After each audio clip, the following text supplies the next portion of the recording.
बंधुओं, आपका स्वागत है मेरे चैनल धर्म और ज्ञान में। कार्तिक मास के शुक्ल पक्ष की एकादशी को देव उठानी एकादशी कहती हैं। तुलसी विवाह में भीष्म पंचक एकादशी के रूप में मनाई जाती है। देव उठानी एकादशी कहा जाता है कि भगवान विष्णु आषाढ़ शुक्ल एकादशी को 4 माह के लिए क्षीर सागर में शयन करते हैं। 4 माह उपरांत कार्तिक शुक्ल एकादशी को जागती हैं। विष्णु के शयनकाल के 4 मासों में विवाह आदि मंगल कार्य वर्जित रहते हैं। विष्णु जी को जगाने के बाद ही मांगलिक कार्य शुरू हो जाते हैं। कार्तिक मास में जो मनुष्य तुलसी का विवाह भगवान से करते हैं, उनके पिछले जन्म के सारे पाप नष्ट हो जाते हैं। तुलसी विवाह कैसे करते हैं? कार्तिक मास में स्नान करने वाली स्त्रियां कार्तिक शुक्ल एकादशी को शालिग्राम और तुलसी का विवाह रचाती हैं। समस्त विधि विधान पूर्वक गाने बाजे के साथ एक सुंदर मंडप के नीचे यह कार्य संपन्न होता है। विवाह में स्त्रियां गीत तथा भजन गाती हैं। भीष्म पंचक व्रत भी आज से शुरू होते हैं। यह व्रत कार्तिक शुक्ल एकादशी से आरंभ होकर पूर्णिमा तक चलता है। कार्तिक स्नान करने वाली स्त्रियां व पुरुष निराहार रहकर व्रत करते हैं। इसका विधान क्या है? ओम नमो भगवते वासुदेवाय के मंत्र से भगवान कृष्ण की पूजा की जाती है। 5 दिनों तक लगातार घी का दीपक जलाते रहना चाहिए। ओम विष्णुवे नमः स्वाहा मंत्र से घी, तिल और जौ आदि की 108 आहुति देकर हवन करना चाहिए। देव उठानी एकादशी की कथा। महाभारत का युद्ध समाप्त हो जाने पर जिस समय भीष्म पितामह सूर्य के उत्तरायण होने की परीक्षा में शरशैया पर शयन कर रहे थे, तब भगवान कृष्ण 5 पांडवों को साथ लेकर उनके पास गए थे। उपयुक्त अवसर जानकर युधिष्ठिर ने भीष्म पितामह से प्रार्थना की थी कि आप हमें राज्य संबंधी उपदेश देने की कृपा करें।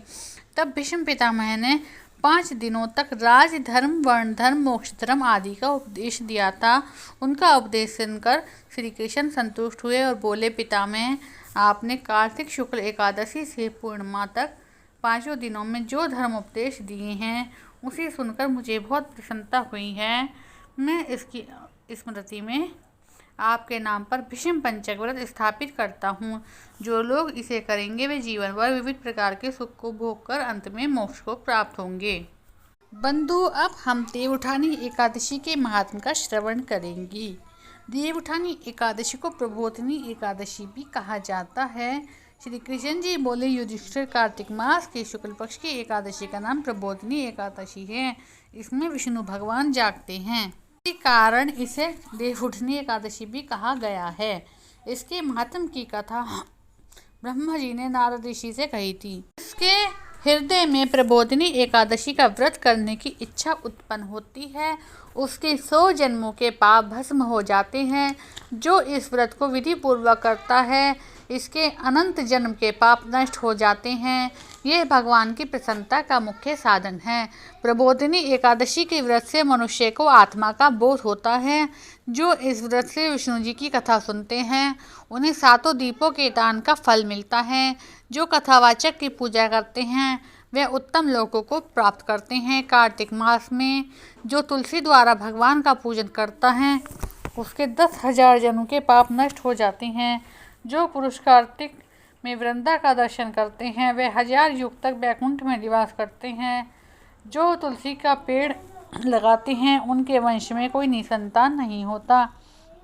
जो तुलसी की जड़ में जल चढ़ाते हैं, उनका वंश सदैव फूला फलता है। जिस घर में तुलसी का पेड़ हो, उसमें सर्व देवता निवास करते हैं। यमराज के दूत वहाँ स्वप्न में भी नहीं विचरते। जो पुरुष तुलसी वृक्ष के पास श्रद्धा से दीप जलाते हैं, उनके हृदय में दिव्य चक्षु का प्रकाश होता है। जो शालिग्राम की चरणोदक में तुलसी मिलाकर पीते हैं, उनके निकट अकाल मृत्यु नहीं आती।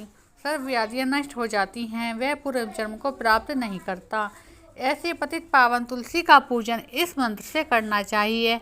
ओम श्री वृंदाय नमः। जो चातुर्मास या एकादशी में मौन धारण करे, उसे स्वर्ण सहित तिल का दान मिलता है। जो कार्तिक मास या चातुर्मास में नमक का त्याग करता है, उन्हें शक्कर दान करना चाहिए। कार्तिक शुक्ल एकादशी से पूर्णिमा तक देव स्थानों में दीप जलाने का महापुण्य प्राप्त होता है। बुद्धिमान पुरुष सारा कार्तिक का महीना नदी पर स्नान करते हैं और दीप जलाते हैं। प्रबोधिनी एकादशी की महत्व की कथा सुनने से गौ दान का फल प्राप्त होता है। बोलो एकादशी मैया की जय हो, विष्णु भगवान की जय हो, कृष्ण भगवान की जय हो, वृंदा महारानी की जय हो। आपको ओम जय जगदीश हरे की आरती डिस्क्रिप्शन बॉक्स में मिल जाएगी, वहाँ से आप आरती सुन सकते हैं। कमेंट्स में राधे राधे लिखना ना भूलें।